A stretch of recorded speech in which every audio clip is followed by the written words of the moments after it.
The HOA tyrant who tried to arrest my wife not knowing she's the county sheriff. It was a crisp October morning when my wife, Ellen, and I pulled our navy blue SUV into the driveway of our new home in Maplewood Estates, a quiet suburban neighborhood in Texas. The moving truck had barely turned the corner when our first visitor arrived, not with a welcome pie, but with a clipboard and a vendetta. Margaret Hensley, the self-proclaimed queen of the Homeowners Association, stood in our driveway, barking into her phone with enough force to scatter squirrels. Little did she know, her power trip was about to crash into a wall she never saw coming, a wall named Sheriff Ellen Parker. This is the story of how one woman's obsession with control led to her spectacular downfall, and it's a tale that'll make you question who really holds the reins in your neighborhood. We just unpacked our coffee maker when Margaret stormed up, her red blazer flapping like a warning flag. "I'm Margaret Hensley, president of the Maplewood Estates HOA," she declared, as if she'd been crowned by divine right. "Your vehicle violates our community standards. Navy blue SUVs over a certain length disrupt our aesthetic harmony." She pointed at Ellen's car like it had spat on her grandmother's grave. I stood there, coffee mug in hand, wondering if we'd moved into a sitcom. Ellen, however, stepped forward, her posture ramrod straight, hands clasped behind her back. I'd seen that stance before. It was the calm before a storm.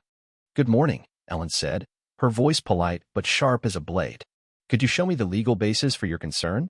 Most people would have backpedaled, but Margaret's eyes gleamed like she'd been handed a script for her favorite role.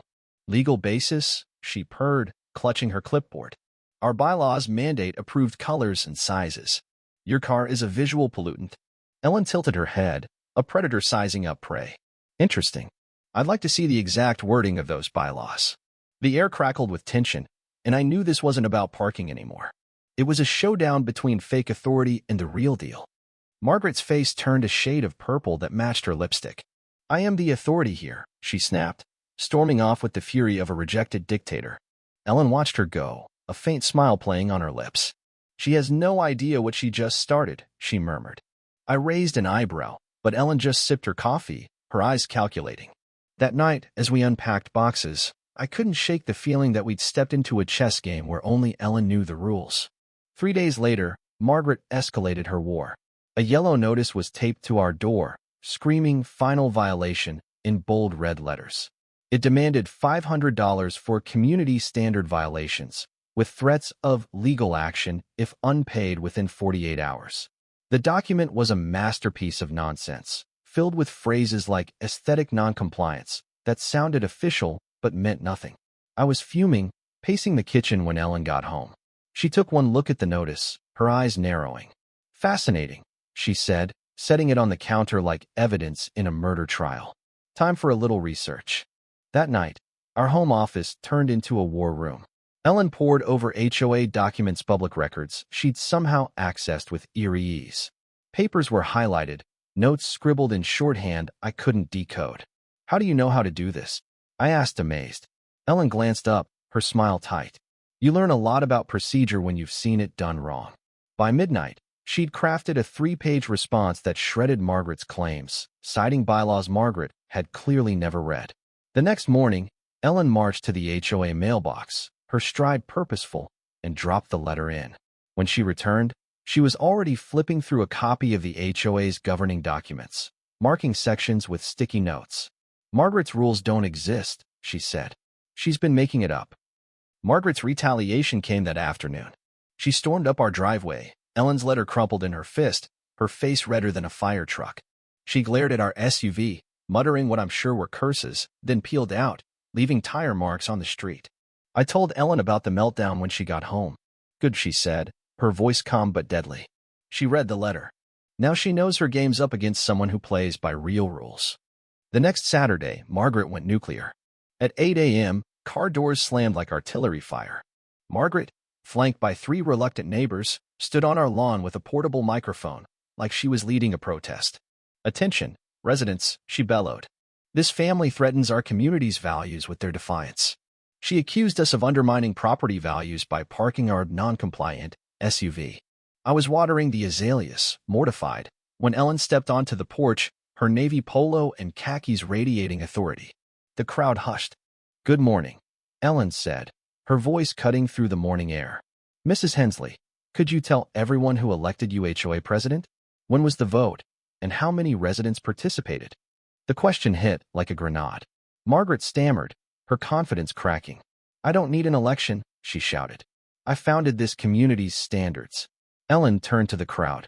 If I declared myself governor of Texas, would you follow my laws just because I said so? Nervous chuckles rippled through the neighbors. Doubt crept into their faces.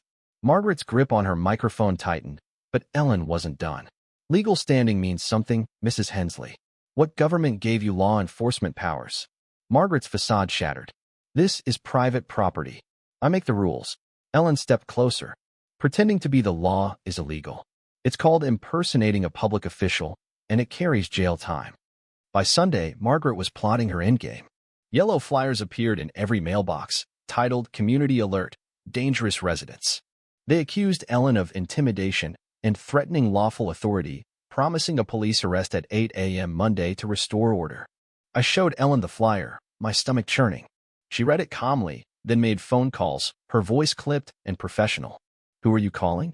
I asked. Just making sure I'm free tomorrow, she said, her smile cryptic. That night, she laid out a white shirt, navy pants, and black booter game day outfit. First impressions matter, she said, especially with someone who confuses performance with power. Monday morning, Margaret stood in her yard, dialing 911 with the flair of a soap opera villain. 2 patrol cars arrived, and Officers Carter and Lopez stepped out, looking wary. Margaret sprinted over, clipboard in hand. Arrest the woman in that house, she demanded, pointing at our door. She's violated standards, threatened me, and impersonated authority. I stepped outside to explain, keeping my hands visible. Officers, I'm Tom Parker. This is about my wife parking our car in our driveway. Mrs. Hensley's escalated this beyond reason.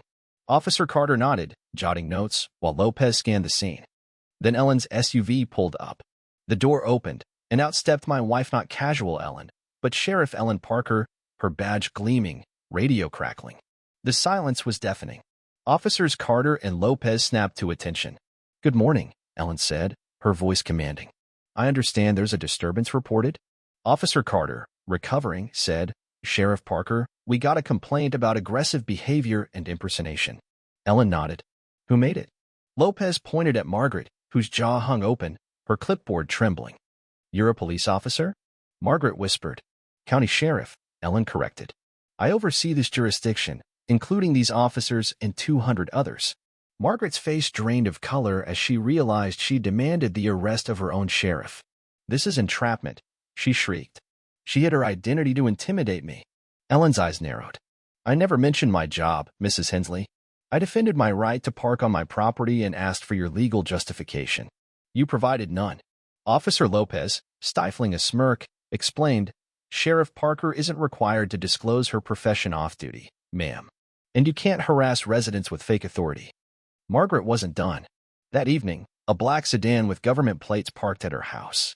A man in a suit spent hours with her, reviewing documents. The next morning, a certified letter arrived for Ellen Internal Affairs investigation, triggered by Margaret's complaint alleging Ellen abused her power and hid her identity to intimidate a civilian. Ellen's calm cracked for the first time. This is serious, she admitted. Even false complaints can hurt a career. She spent Wednesday compiling evidence, refusing a lawyer. The truth is enough, she said, but her worry was palpable. Thursday, Ellen faced the investigation. I paced all day, imagining worst-case scenarios, her job, her reputation, ruined. At 2 p.m., she called, her voice odd. It's complicated. I'm coming home with people who need to talk to us. An hour later, she arrived with Detective Sullivan, the man from Margaret's house. He spread documents on our table. Mr. Parker, your wife's not in trouble. She's helped us crack a case. For 18 months, they'd tracked Margaret's scams across 4 neighborhoods: fake HOA fees, forged documents, harassment. Her complaint against Ellen gave them the final piece: recorded lies about her authority during an official proceeding. Fraud, impersonation, false reports. Margaret had handed them her own conviction. Friday, Detective Sullivan and 2 patrol units arrested Margaret. She emerged in handcuffs, shouting about her government connections. They found forged letters, fake seals, and a community discipline notebook in her home. Margaret had targeted new residents, banking on their ignorance. She pleaded guilty to fraud and harassment, paying restitution and serving 300 hours of community service. A restraining order barred her from HOA roles for 15 years, and counseling was mandated for her delusional obsession with control. Maplewood Estates found peace. A new HOA board focused on real improvements, and neighbors apologized for following Margaret's lead. Ellen's reputation grew. Her superiors praised her restraint. "Why didn't you flash your badge day one?" I asked. She smiled. "Real power is used sparingly, Tom. If I'd intimidated her, I'd be no better than she was." 6 months later, our SUV still sits in the driveway. Margaret's house, empty with a faded "for sale" sign, stands as a warning. Fake authority crumbles when it meets the real thing. This story isn't just about a driveway or a badge, it's about power, justice, and the cost of bullying. Have you faced a Margaret in your life? How do you handle abuse or injustice? Share your thoughts in the comments. Take a stand. Tell us your story. Let's talk about what real authority means and how we fight back when it's misused.